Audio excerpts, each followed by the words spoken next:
ഒരു കോഴിക്കോടൻ രുചിയിലേക്ക് എല്ലാവർക്കും സ്വാഗതം. ജീരകക്കോഴി ഉണ്ടാക്കുന്ന ഒരു വീഡിയോ ആണ് ഇട്ടെന്ന് ഞാനിവിടെ ഇട്ടിട്ടുള്ളത്. 1 കിലോ കോഴിയിറച്ചിയും 500 ചെറിയ ഉള്ളിയാണ് ഞാൻ ഈ ജീരകക്കോഴി ഉണ്ടാക്കാൻ വേണ്ടിയിട്ട് എടുത്തിട്ടുള്ളത്. ഈ ഇറച്ചി കഴുകി വൃത്തിയാക്കി ഒരു ചട്ടിയിലിട്ടിട്ടുണ്ട്. ഈ ചുവന്ന ഉള്ളിയും തോലൊക്കെ കളഞ്ഞ് കഴുകി ഈ ഇറച്ചിയിലേക്ക് ഇട്ട് കൊടുത്തിട്ടുണ്ട്. ഇനി ഇതിലേക്ക് 1 ടീസ്പൂൺ മഞ്ഞൾപ്പൊടി, പാകത്തിനുള്ള ഉപ്പും ഇട്ട് കൊടുക്കുക. ഇനി ഇതിലേക്ക് ഒരു അരപ്പ് തയ്യാറാക്കണം. 2 ടേബിൾ സ്പൂണ് മല്ലി, 2 ടേബിൾ സ്പൂണ് കുരുമുളക്, 1.5 ടേബിൾ സ്പൂണ് ചെറിയ ജീരകം. ഇതൊക്കെ നല്ലോണം മിക്സീൻ്റെ പൊടിക്കുന്ന ജാറിലിട്ടിട്ട് നല്ലോണം നൈസാക്കി പൊടിച്ചെടുക്കണം.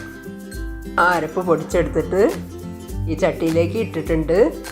അതിലേക്ക് ഇനി ഒരു 2 ടേബിൾ സ്പൂണ് വെളിച്ചെണ്ണ ഒഴിച്ച് കൊടുത്തിട്ട് നല്ലോണം കൈകൊണ്ട് കുഴച്ച് മിക്സാക്കിയിട്ട് ഒരു 5 മിനിറ്റ് അങ്ങനെ വെക്കുക. ആ അരപ്പൊക്കെ നല്ലോണം ഒന്ന് അതിലേക്ക് പിടിക്കട്ടെ. ഇതിലേക്ക് ചിക്കൻ മസാല, തക്കാളി അങ്ങനെയുള്ള സാധനങ്ങളൊന്നും ചേർക്കുന്നില്ല.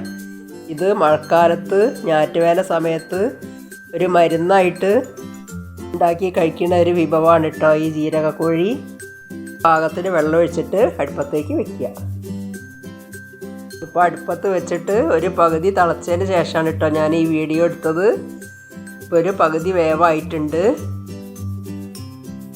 ചിക്കനിലേക്ക് നല്ലോണം ആ അരപ്പൊക്കെ വെള്ളമൊക്കെ വറ്റി നല്ലോണം പിടിക്കണം. ഇപ്പം ചിക്കൻ വെന്തിട്ട് ചാറൊക്കെ ഒരു വക കുറുകി വന്നിട്ടുണ്ട്. ലേശം കൂടി വെള്ളം കുറുകാനുണ്ട്. നല്ല അരപ്പൊക്കെ ശരിക്കും ആ ചിക്കനിലേക്ക് പിടിക്കുള്ളൂ. ജീരകക്കോഴിയുടെ ഗ്രേവി വറ്റിയിട്ടുള്ള ആ വീഡിയോ എടുക്കാൻ വിട്ടുപോയതാണേ. കോഴി ആയിട്ടുണ്ട്. ഇനി ഇത് വാങ്ങി വെച്ചിട്ടൊരു പാത്രത്തിലേക്ക് കോരി മാറ്റുക.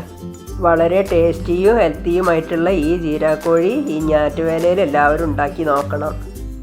ഈ വീഡിയോ ഇഷ്ടപ്പെടുകയാണെങ്കിൽ ലൈക്കും ഷെയറും സബ്സ്ക്രൈബും തന്നെ പ്രോത്സാഹിപ്പിക്കണേ.